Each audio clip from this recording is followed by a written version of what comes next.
Test one.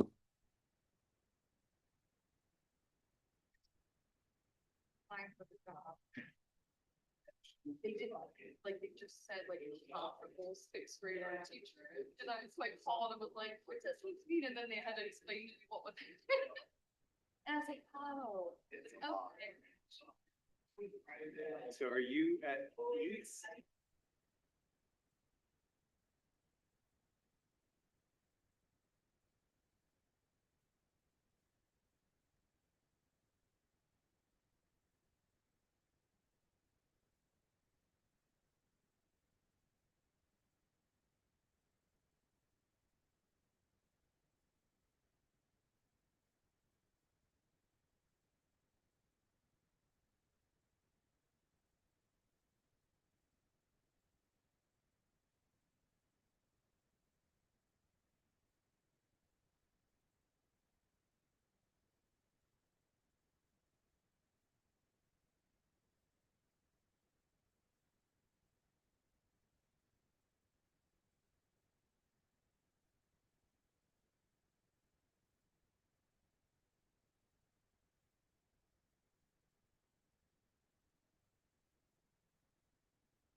I will now call this meeting to order, the December 9th, 2025 legislative meeting.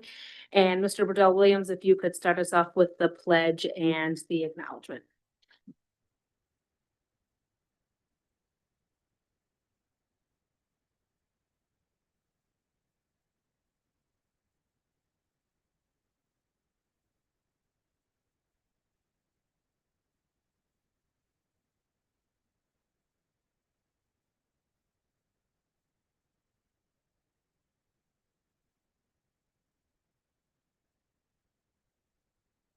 I'll now read the statement of acknowledgement and honor of Indigenous and diverse communities.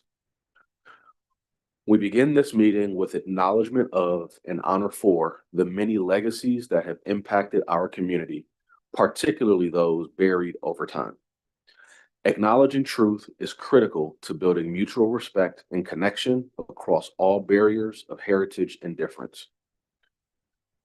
Cheltenham Township stands within the Lenape-Hoking, the ancestral homeland of the Lenni Lenape civilization.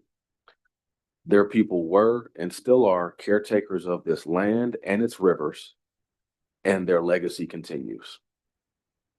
We pay respect to their elders, past and present. Our community owes its existence and vitality to generations from around the world who contributed their hopes, dreams, and energy to making the history that led to this moment. Some were brought here against their will. Some were drawn to leave their distant homes in hope of a better life. And some have lived on this land for more generations than can be counted. Please take a moment to consider the many legacies of violence, displacement, migration, and settlement that bring us together. As a school district committed to fostering intellectual curiosity and discourse in service of social justice, join us in uncovering such truths.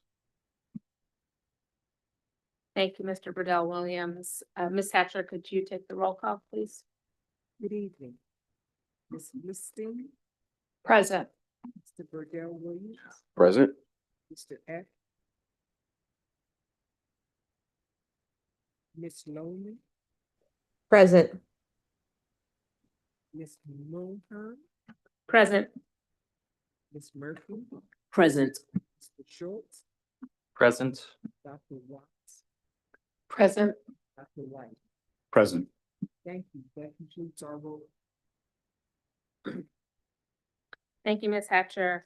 We will now take public comment on agenda items only. Any Cheltenham resident, taxpayer, school district employee is permitted to comment on agenda items, and any non-agenda items at the time scheduled. Speakers' comments are limited to 3 minutes or less. I do want to just clarify that during legislative board meetings, the first opportunity, which is now, the public comment is reserved for comments on items that are on tonight's agenda. And a second opportunity for public comment will occur at the end of the meeting.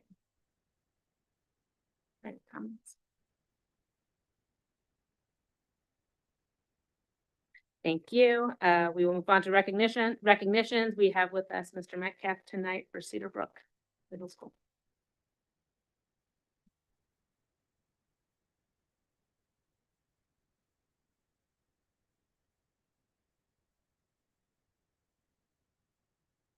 Explain our artwork that we have around, and just thank you for the opportunity. Good evening, everyone, and thank you for being here.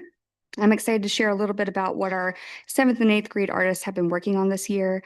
In our art program, we focus not only on creating finished pieces, but on building strong artist habits that students can carry with them far beyond middle school. One of the most important habits we develop is consistent sketchbook use. Students practice brainstorming, planning, experimenting, and reflecting in their sketchbooks, helping them think like real artists and designers. They are on the back table, which you can pan through to see their brainstorming. Throughout the year, students explore a wide range of materials: drawing, painting, collage, printmaking, digital media, and more. As they move from project to project, they learn new techniques and strengthen their skills, gaining confidence in working with different tools and processes. This variety helps students discover what they enjoy, what challenges them, and how different materials can express different ideas. A major focus of our curriculum is personal meaning and choice. Students create artwork that reflect their own interests, experiences, and identities. They're encouraged to make creative decisions, take risks, and develop their own artistic voice. When students feel connected to what they're making, they become more invested and proud of their work. We also explore how art connects to real-world careers. Many of our projects are inspired by jobs artists do every day, such as fashion design, mural painting, tattoo design, illustration, animation, and more. Students learn that art is not just something that you hang on a wall. It's a powerful skill set that can lead to a wide range of creative professions. Our examples here include ongoing units in color theory, art history, world culture, observational studies, and upcoming units that focus on social issues, mixed media, personal vision, earth sciences, and the integration of the arts in careers. Overall, our goal is to help students grow as thinkers, makers, and problem solvers. We want them to leave 7th and 8th grade feeling confident in their abilities, proud of their creativity and aware of the many ways art can shape their futures. Thank you for supporting our young artists and the work they do, and I hope you enjoy the art.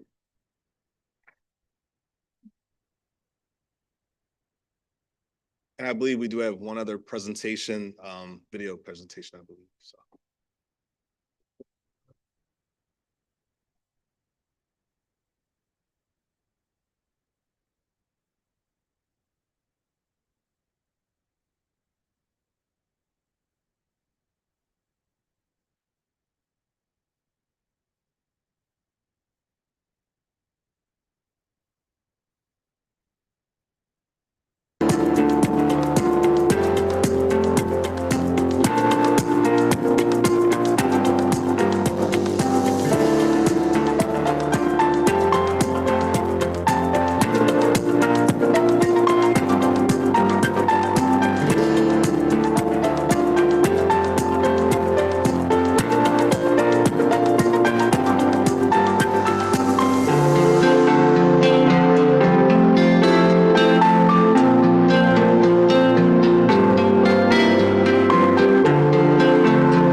much. Who knew it would be that long, right? I do want to thank our school board members who recently came to work with us during our AFAs. While the video was long, I believe if you come, in tidbits, short periods of time, you get a chance to really get a feel for what our school is in a day, or even 5 minutes. So thank you all for coming. It was a pleasure. Our scholars really appreciated and gained so much just meeting with other adults that have an interest in them. So thank you. Thank you, Mr. Metcalf. We will now move on to an approval of our minutes. Can I have a motion to approve the November 11th minutes? So moved, Ross Whiting.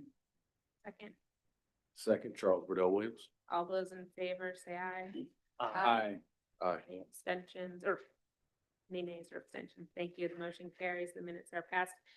We will now hear from our high school students for their student council report. Ms. Zubeiru.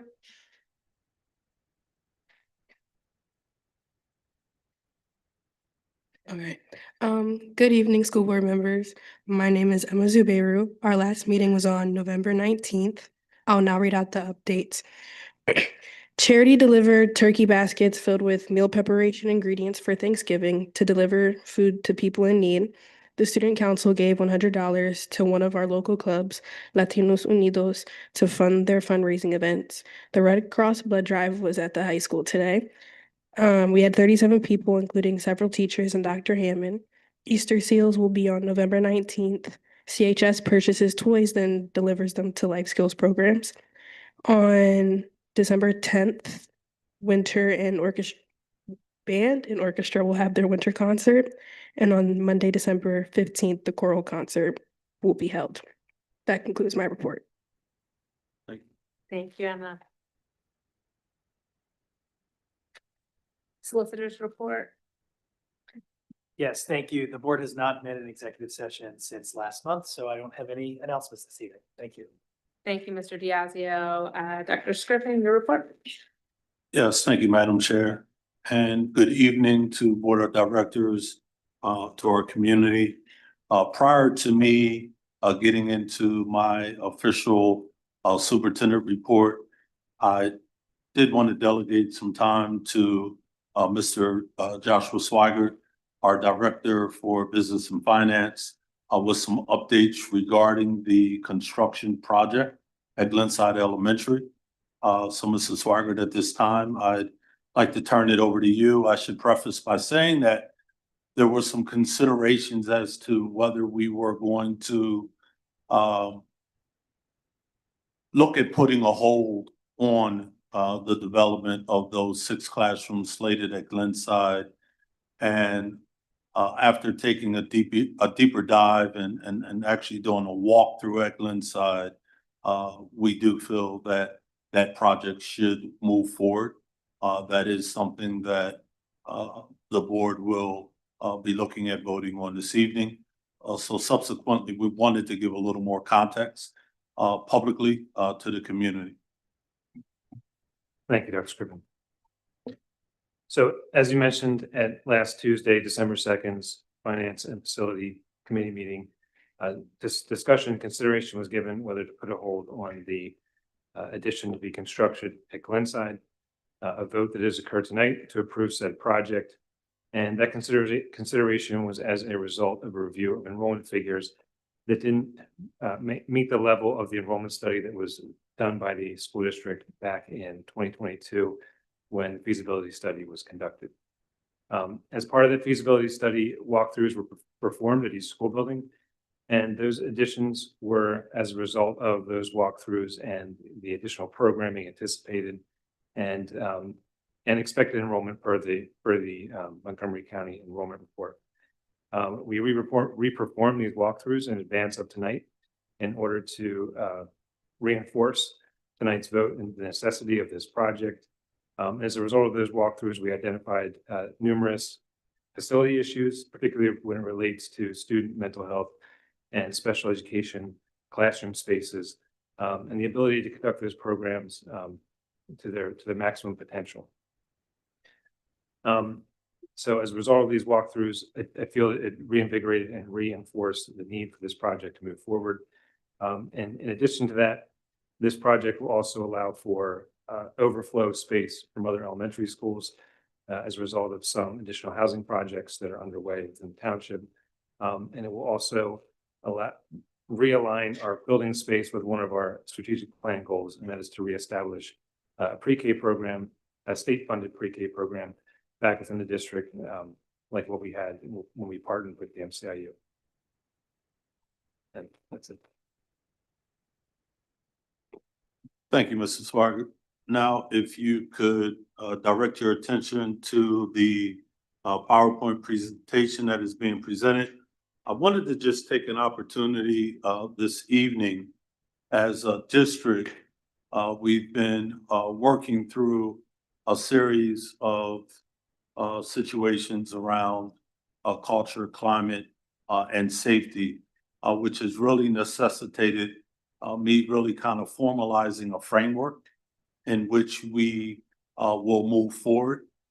Today at the high school, we did have the Center for Safe Schools out conducting the safety assessment of our high school, which will be one of 7 assessments that are going to be done, because we're actually going to do this administrative building as well as our other 5 schools. So the title this evening, Shared Leadership, Our Roles in Crises, Culture, and Climate, a Unified Framework for Principals and Central Office. There's a parallel track, and I just want to speak to that. If you can go to the next slide, please. So our guiding philosophy really is centered around the importance of all arrows pointing in the right direction. You're going to hear that from me quite a bit because it is important that we are not operating in silos, and that as a district, we have systemic approaches where all arrows are pointing in the right direction, simply meaning that everyone is following and implementing the same best practices and policies across the system. Next slide, please. So this is twofold, and Principal Teller, Principal Metcalf are here this evening. They are our site leaders. And then I sit here as one of the system leaders, but not the only system leaders. We have a entire central office team where our main role is to support the site leader. That site leader is the people leader at the school-based level. They are the ones that have the strongest relationships. They are the ones that are driving the day-to-day work.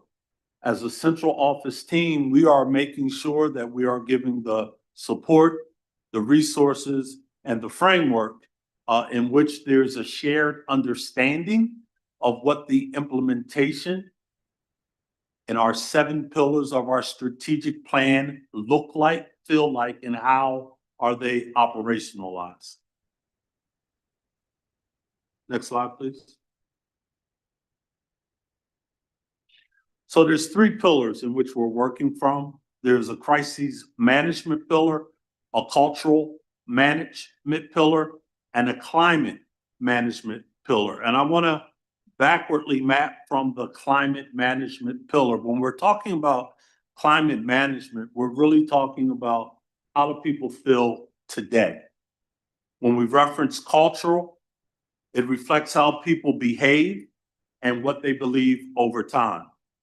And as we're navigating as a district right now, we've had some situations that have arrived, which I'll take as opportunities for growth, which would fall under crises management.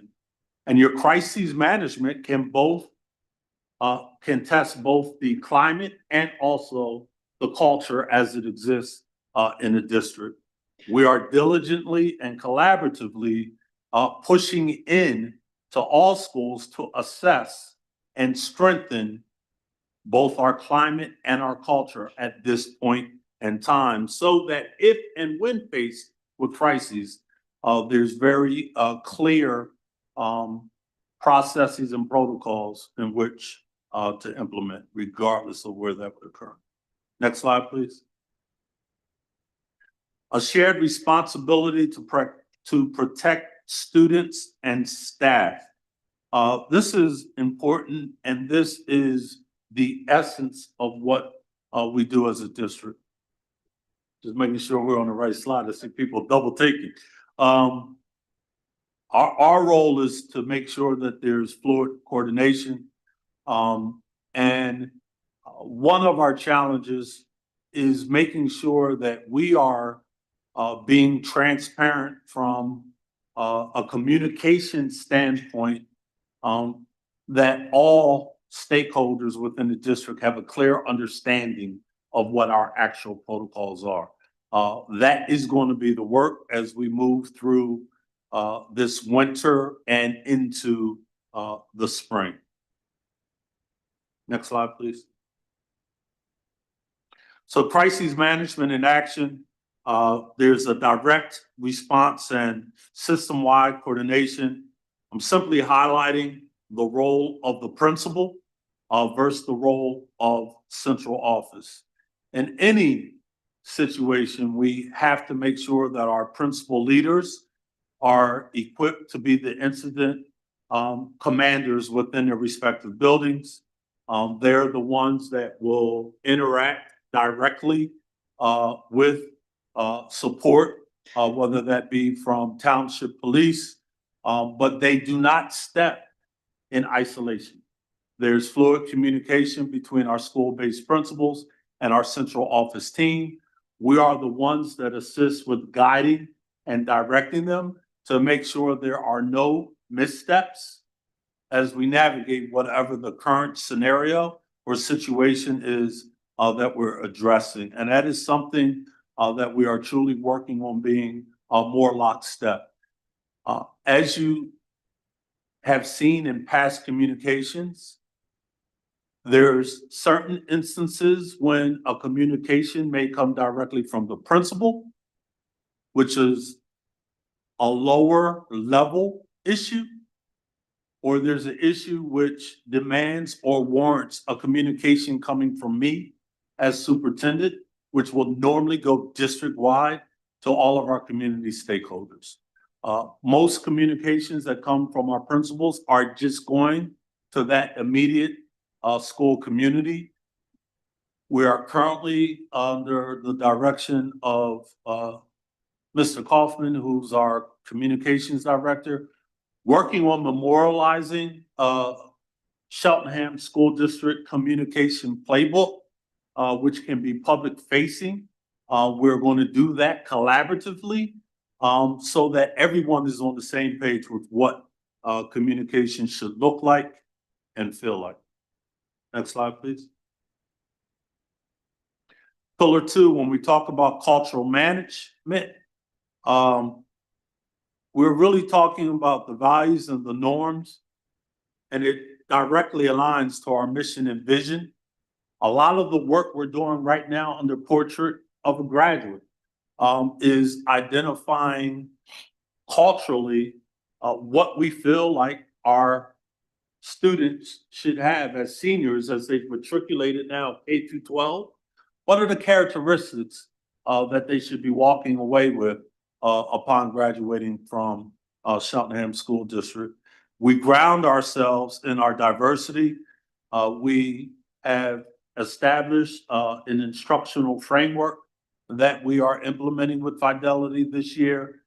We are in our 3rd year of implementation of our NTSS program, which is something that we did not even have 3 years ago when we're able to address Tier 1, Tier 2, and Tier 3 supports and interventions for students.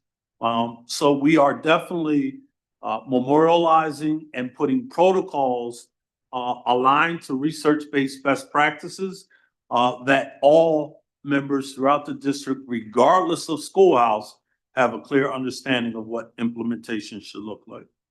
Next slide, please. Building our culture, and again, delineated between what that looks like for a building administrator versus what that looks like as a central office.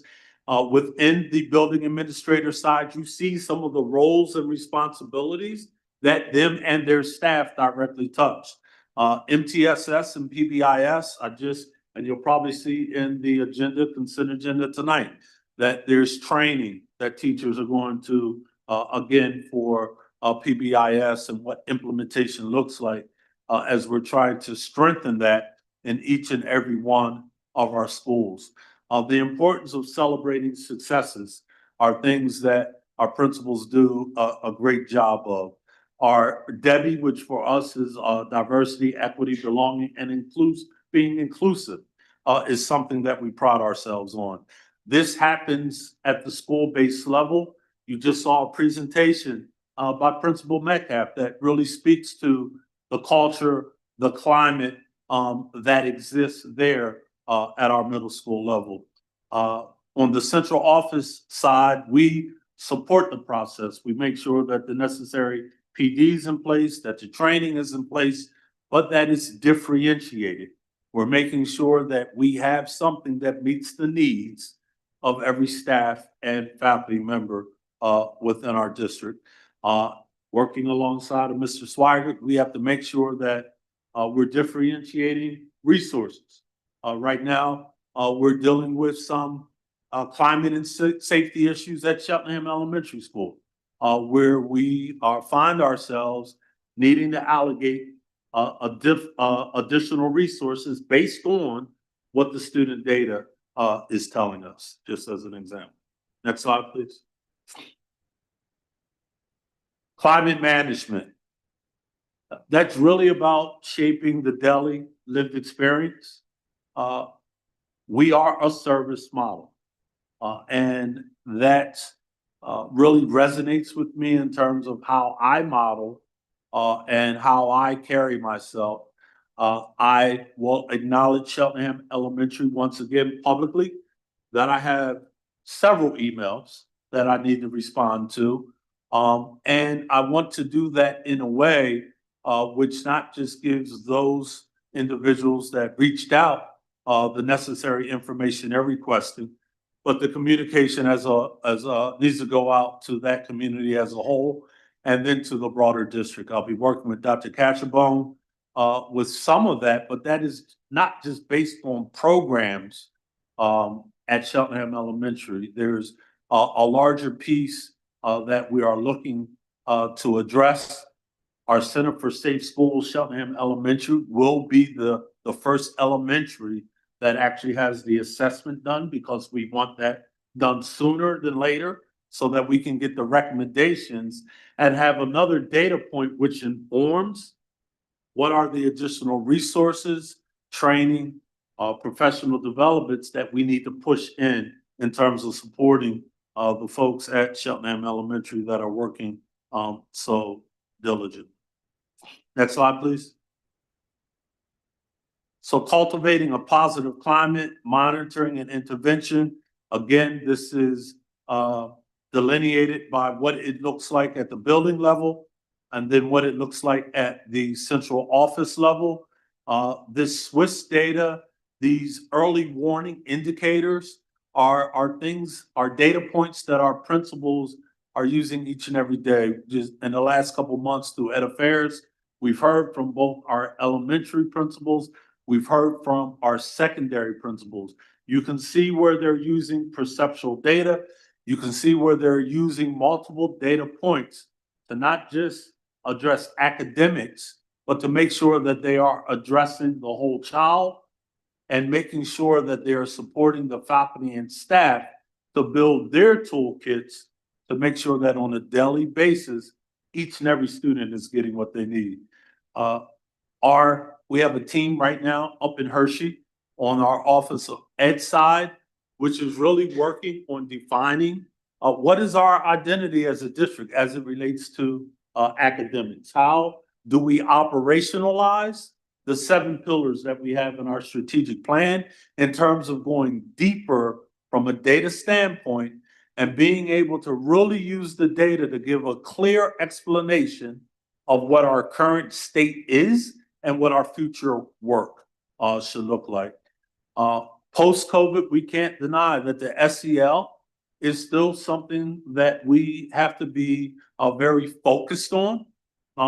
We do that in terms of the additional mental health supports which are available at every school. But we also, again, do that with making sure that we're monitoring the implementation of MTSS with fidelity at each one of our schoolhouses. Next slide, please. I guess this really kind of sums up what I just spoke to, but in a different graphic.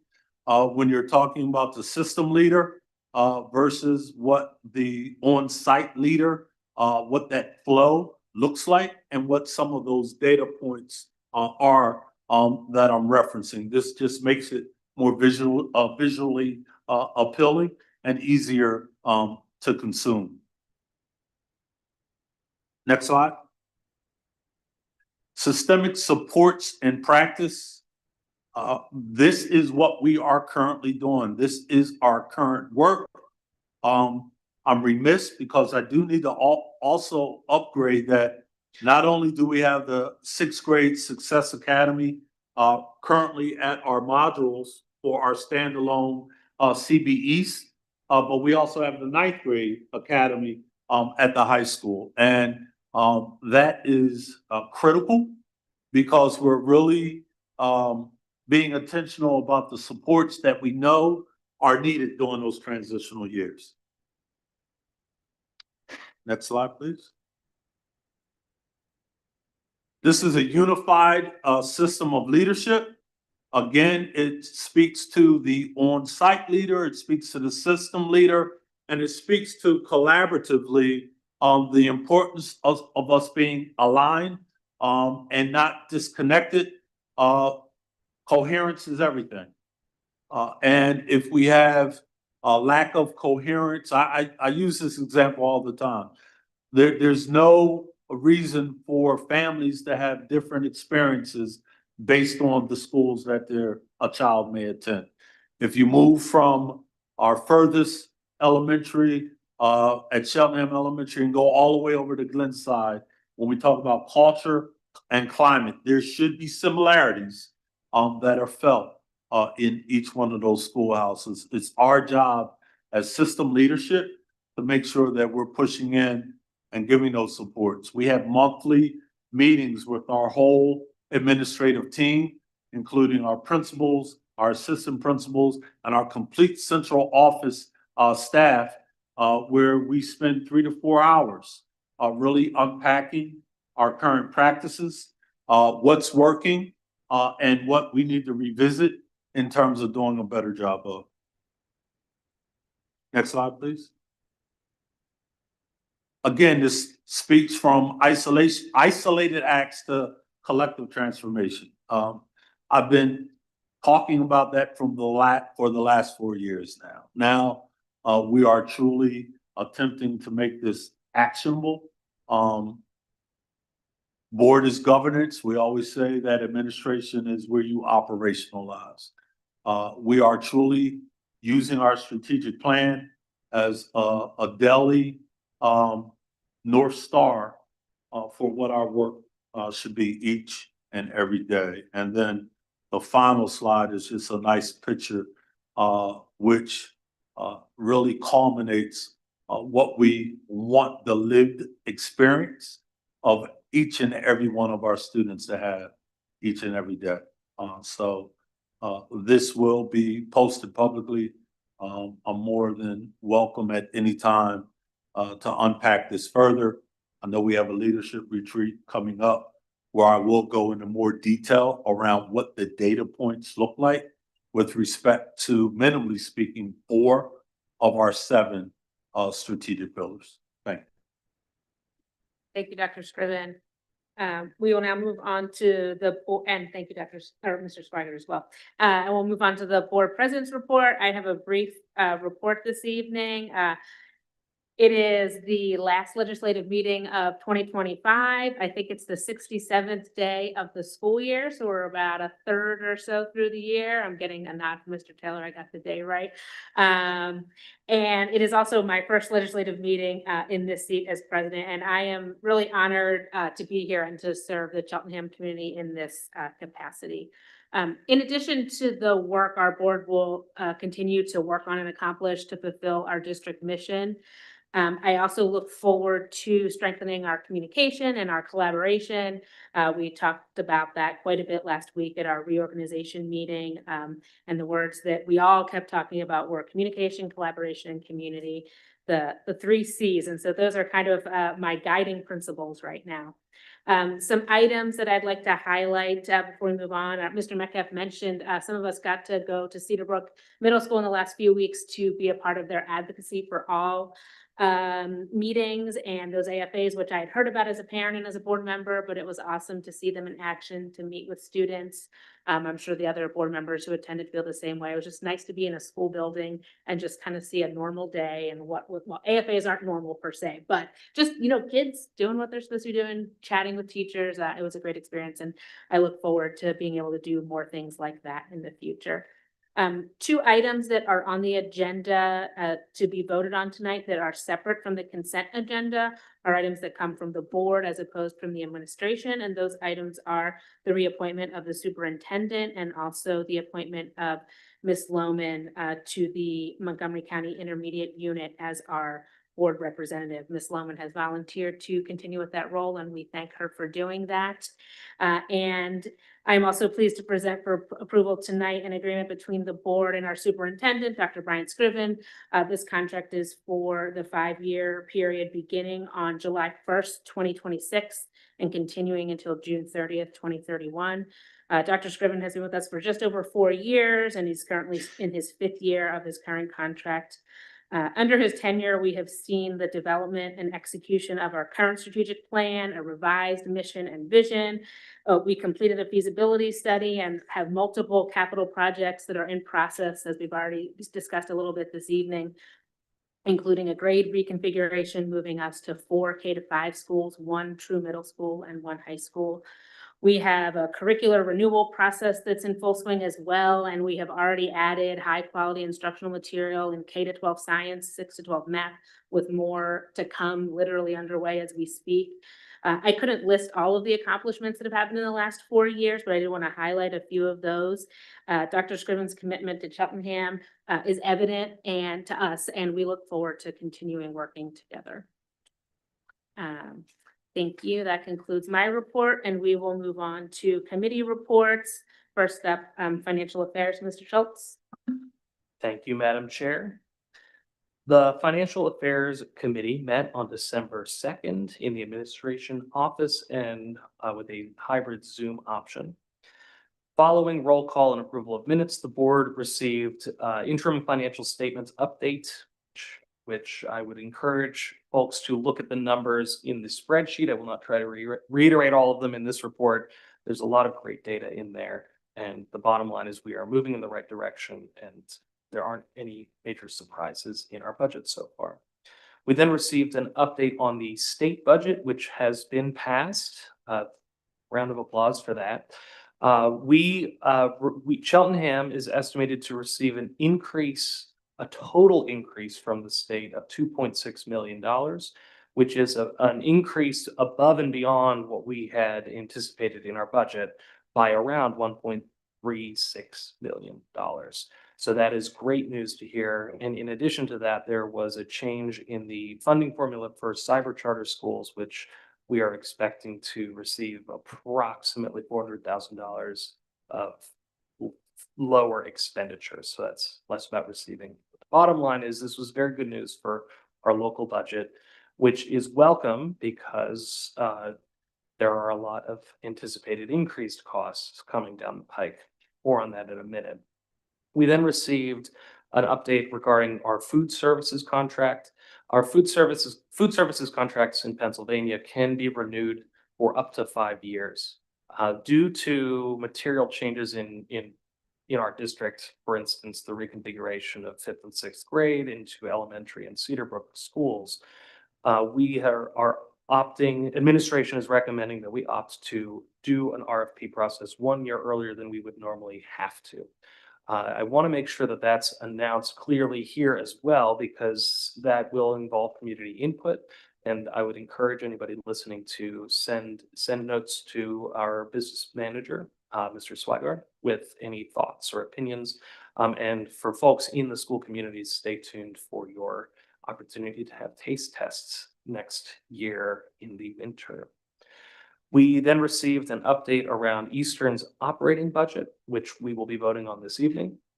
Cheltenham students have continued to benefit from the Eastern Center, and we have an increased enrollment this year than we have in previous years. And the way the budget is calculated is it depends on how many students are attending.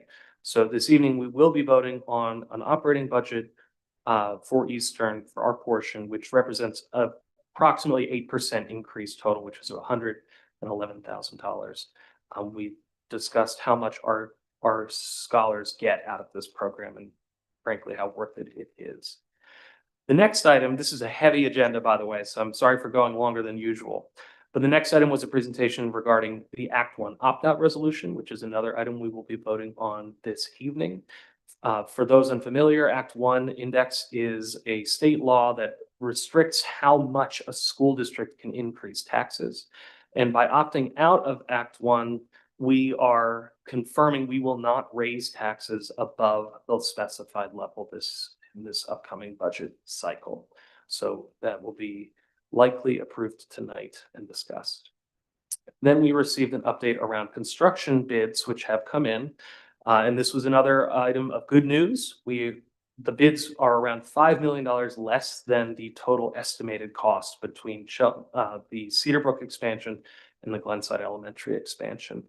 This translates ultimately to a lower potential need for debt service, which would translate to a lower potential need for tax increases in future years, / the ability to dedicate resources in different ways towards our mission and vision. Finally, we received the bad news, which are various budget considerations that we need to, as a district, be well aware of as we enter the budget cycle for next fall. This includes things like increases in transportation costs, which are contractually driven, as well as salary contractual obligations, and medical costs, which we have a little bit less control over and is dependent on the need of our covered employees. That concludes the content of my report. We will be meeting again January 6th, the first Tuesday of 2026. Thank you. Thank you, Mr. Schultz. Educational Affairs, Ms. Murphy. Good evening. The Educational Affairs Committee meeting met on November 18th, 2025, here in the administration office and with a hybrid option. The meeting opened with a review of the 4 phases of the continuous school improvement process. We heard previously from Dr. Pimentel about that, and he reviewed the targets for our Keystone English Language Arts and Math programs. Following that, the middle and high school principals presented their latest data. Principals Craig Metcalf and Dr. Benjamin Hammond gave us great information about the data that they have accrued at this time. A highlight of the Cedar Brook data is the strength of small group instruction. The Director of School Services, Charlene Collins, gave an overview of the progress made on the district's comprehensive plan and updates on the 2026-27 and 2027-28 academic calendar years. Our next Educational Affairs meeting is Tuesday, December 16th at 7 p.m. And that concludes my report. Thank you, Ms. Murphy. Eastern Center for Arts and Technology, Mr. Burdell Williams. Yep, thank you, Madam Chair. The Eastern Center for Arts and Technology Joint Operating Committee met on November 12th in person. Prior to the JOC meeting, there was the annual sharing of the Eastern Center for Arts and Technology annual report, which is an opportunity for board members, superintendents, and other select members to be able to hear about all of the good things going on at Eastern in a very direct format. In addition to that, we also had a chance to enjoy a meal that was fully catered by the culinary students at Eastern, as well as go home with a really nice colorful program that was fully designed, developed, and executed by the students in the digital photography program. As a part of that 2024-2025 annual report, there were a few things that I did want to highlight for Eastern. One, through Eastern Student Diversity Recognition Program, they recognized 25 outstanding students, some of which were self-nominated and some nominated by their teachers. At the Career Expo event, which is always extremely popular and well attended, Eastern welcomed 538 potential students into programs to visit and get a better understanding of what Eastern provides. In addition to that, one of the large points that I've shared here and at least once in recent history is Eastern's efforts to continue to expand their college credit articulation agreements with schools in the area to help provide the dual enrollment opportunities that legitimately state that the programming that's offered at Eastern in some way is in fact equivalent in addition to what someone may see at a community college or one of the local universities in our area. In a big summary, the students at Eastern Center for Arts and Technology in the last year, the 2024-2025 school year, earned 987 industry standard for certificates, 857 of which are recognized by the Pennsylvania Department of Education. Every student who left Eastern earned at least one certificate.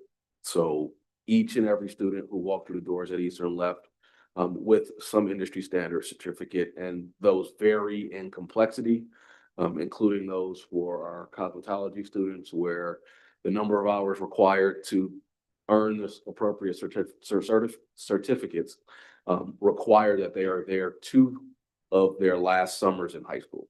So they are investing a significant amount of time and energy into these certificates. They are not just a thing to do, right? 31 students from 11 of Eastern's programs took part in paid internships. Always one of my favorite highlights about the real world experience that students get at Eastern. Through those internships, students are provided an opportunity to apply what they've learned from Eastern's programs and gain skills needed to be successful in the workplace. Absolutely invaluable experience. Love it. Love hearing about it as well. Our student leadership organization at Eastern Skills USA had another extremely successful year.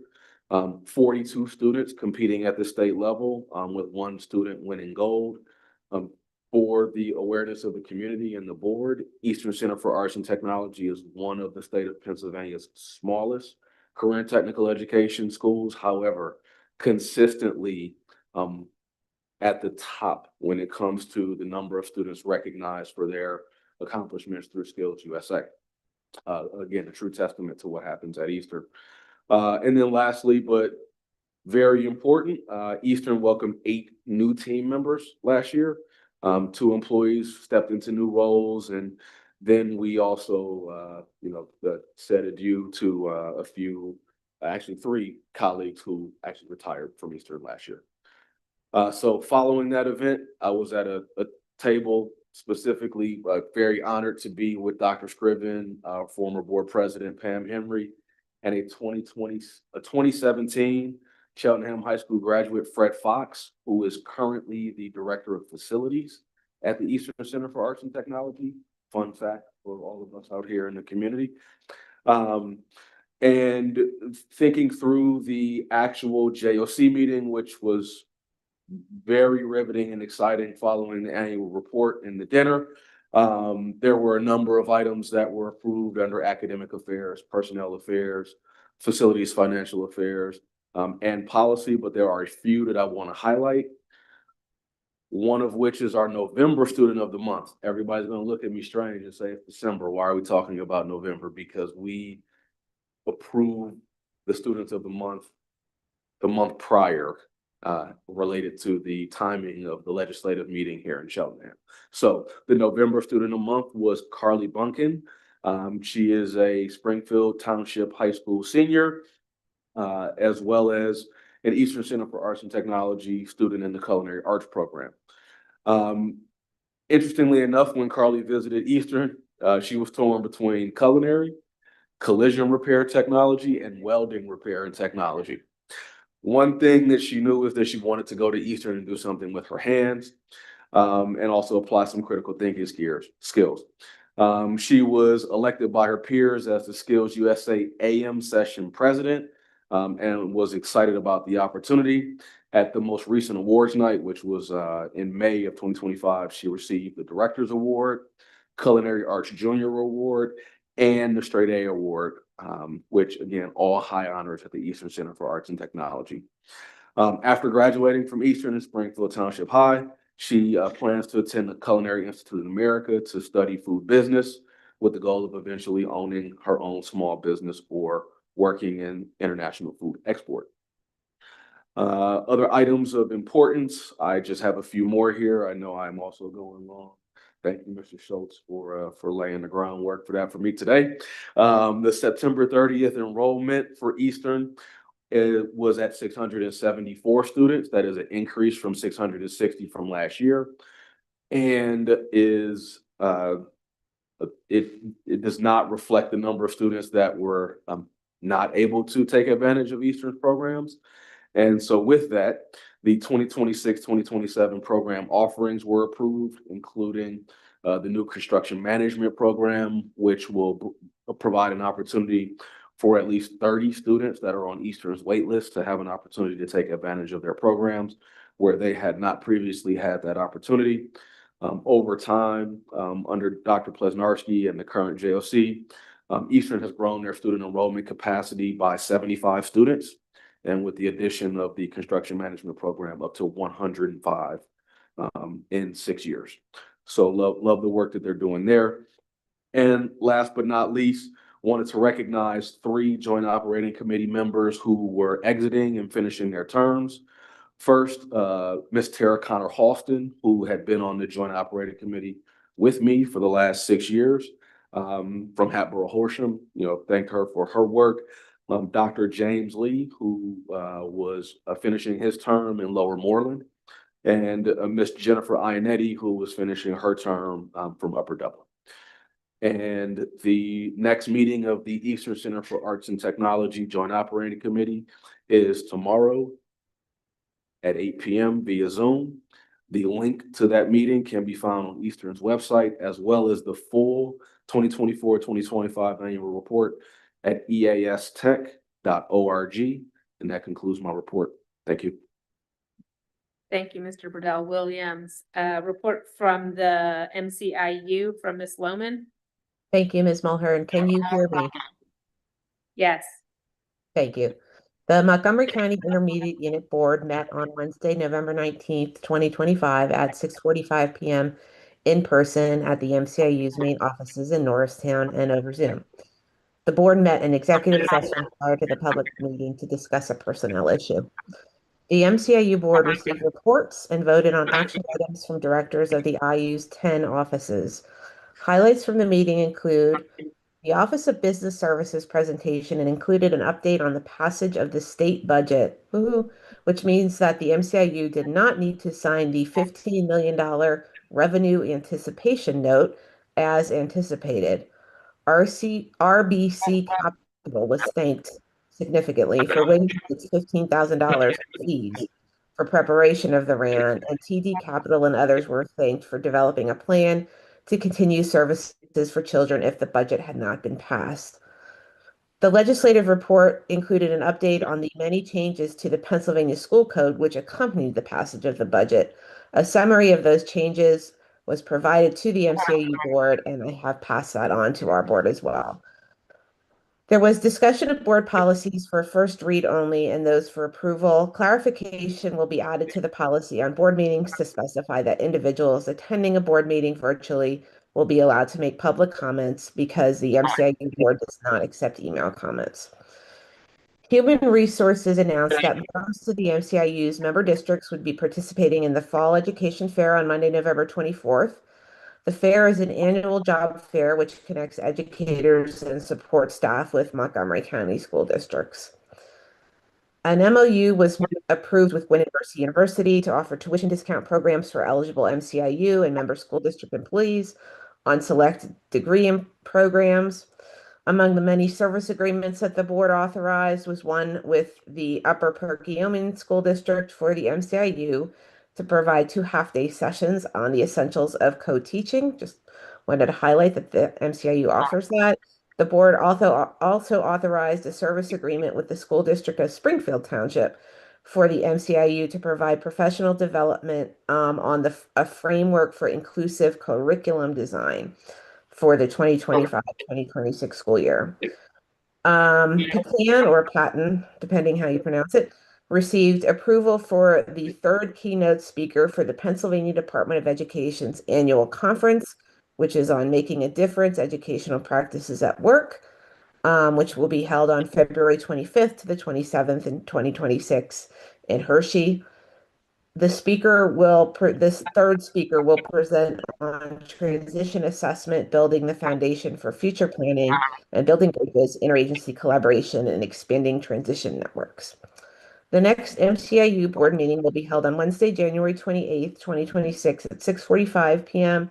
in person at the MCIU's main office and also over Zoom.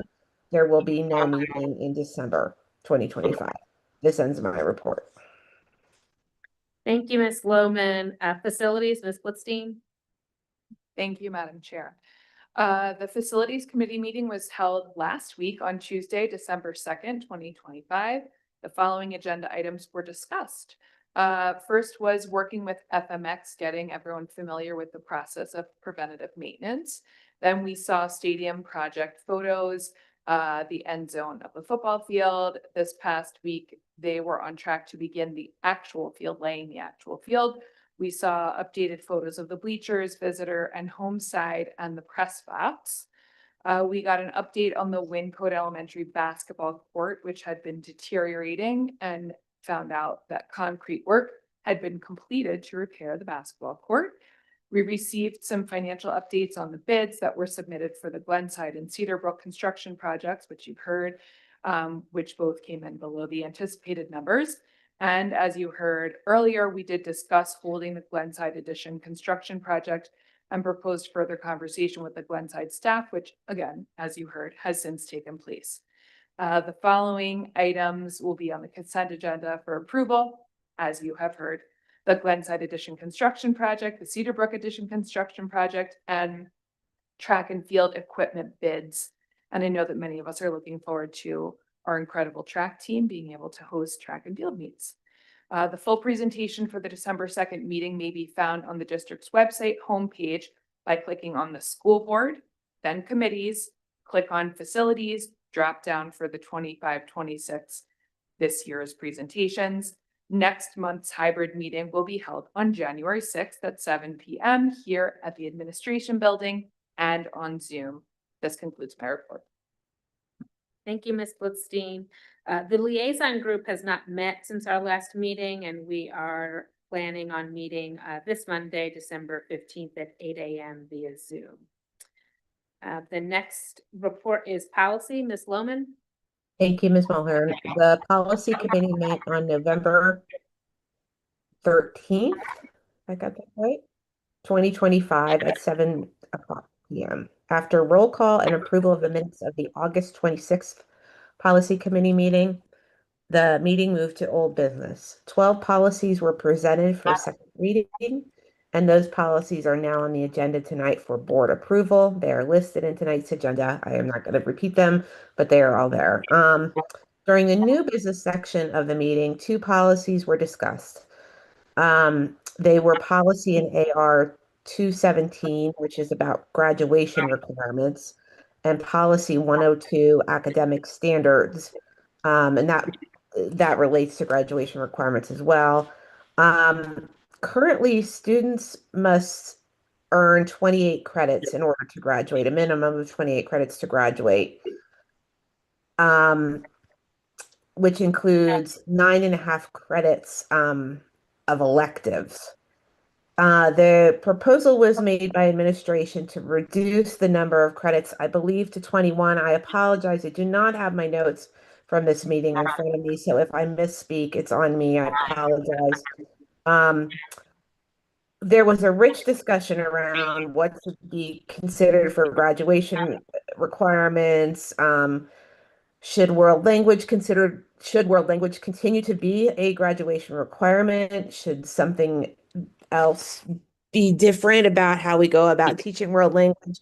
So I encourage you, if you're interested in graduation requirements, which is obviously a very large and important topic for the district, I would encourage folks to go watch the video presentation from this meeting, which is available on the district's website. If you can't find it, please just email me at jloman@cheltenham.org and I'll send it to you. I'll find it for you.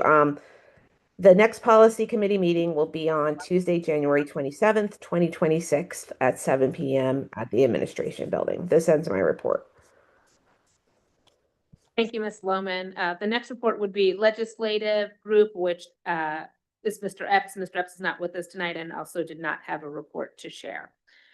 We will now move on to the approval of agenda items. The first item is the consent agenda. Do I have a motion? The consent agenda. So move, Charles Riddell Williams. Second, we have Lindsay. Thank you. The motion has been made. Are there any discussion or comments?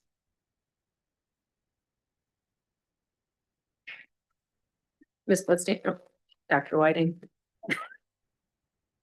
So I just want to acknowledge as a former track and field athlete who grew up in central Pennsylvania with a healthy fear and respect of Cheltenham High School's track and field team, the new equipment they are getting. And by the way, that was 20 plus years ago that I was there, and they are still excelling and instilling in others a healthy fear and respect of their abilities. This team deserves nice things because they are constantly excellent, and I'm very proud to be providing them with some new equipment that will ensure that legacy of success continues. Ms. Blitzstein. Yes, I just wanted to shout out our 10 new volunteers who we're approving on this consent agenda, and also remind people, if you are not an approved volunteer and you think you might want to chaperone a spring field trip, to please get your paperwork in now, because it does take a little bit of time. And because it does take a little bit of time, we appreciate you that much more for getting it done and getting it in. And thank you for showing up for all of our kids. Thank you. Any other comments? Mr. Schultz. I wanted to acknowledge and thank Lindy Communities for the donation to the district. We don't often see acceptance of donation items in our consent agenda, but whenever I do, it's very thankful to the support for our students in our district. Also in this consent agenda is the aforementioned bidding process results for 2 major construction projects. I wanted to thank our administration for such a robust process, and one that yielded very positive results for our district's and our district's future debt service. I also wanted to acknowledge the presentation that Mr. Swigert provided earlier this evening, providing some additional context as to why the Glenside addition is indeed strategically important for our district to continue. So thank you for that information, that context, and that due diligence. Thank you, Mr. Schultz. Any other board comments?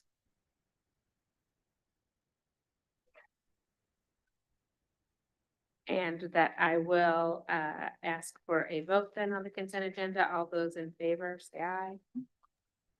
Aye. Aye. Opposed, any abstention? Thank you. That motion carries. We will move on to our next agenda item, which is the approval of the reappointment of the superintendent contract. Do I have a motion to approve? So moved, Dan Schultz. Second, Ross Whiting. Thank you, Dr. Whiting. Any discussion, comments? Mr. Schultz. I know I talked a lot, but there's a lot of important things to say tonight. I am very excited to vote positively for this agenda item. Dr. Scriven, when you joined our district a little over 4 years ago, it was a very different board. However, I was on it, Mr. Riddell Williams was on it, Ms. Loman was on it. I remember when we were evaluating superintendent applications, fighting for your application to come through, and I'm glad that we did. The impact you've had on our community in this, I'll call it short period of time, we have stability that we didn't have before. We have a suite of amazingly talented hires in central administration and our building level principals. And I'm just so thankful for the dedication you have brought to this district, both bringing your expertise back home, but also the perspective that you've brought as an alum. And I don't know what we would do without you, so I'm so glad that we have you sticking around for another 5 years and keeping that ball moving forward. Thank you. Dr. Whiting? Sure, thank you. I have the honor and privilege of working with dozens of superintendents in my day job. And now as a board member, I have the privilege of working with you. And so I see a superintendent who is diligent, who is transparent, who is strategic, who is always growth oriented in his thinking. And in my experience, even more so than many of our colleagues across the field. And it's a testament to your work and your diligence in the field to do that. You have this unique ability to recognize the strengths and needs of our educational colleagues in ways that make them stronger and more effective. And I greatly value that as a board member. There are no paths that any district takes that are naturally smooth. And instead, it takes the constant work and effort of all of us combined to do that. And I'm looking forward to working with you to smooth those paths in our future. Thank you. Ms. Wood? I second everything that's been said here, much more eloquently than I could put it. But I also want to say, I really appreciate how you center our kids in really everything, and that you've formed the Superintendent's Council to hear from our kids directly. Means a lot to me as both a parent and as a board member and as an educator, because they are at the center of all we do. So I appreciate that and look forward to the next 5 years. Mr. Bedell? Yeah, as a parent, as a board member, public health advocate, public health professional, I do approach my board work with a little bit of a unique lens, but Dr. Scriven, I too appreciate how you literally take our student opinion, parent opinion, community opinion, and formulate that into actionable steps that we take as a community. I recognize the huge personal toll that this job has on any individual. I appreciate and respect you for accepting that duty.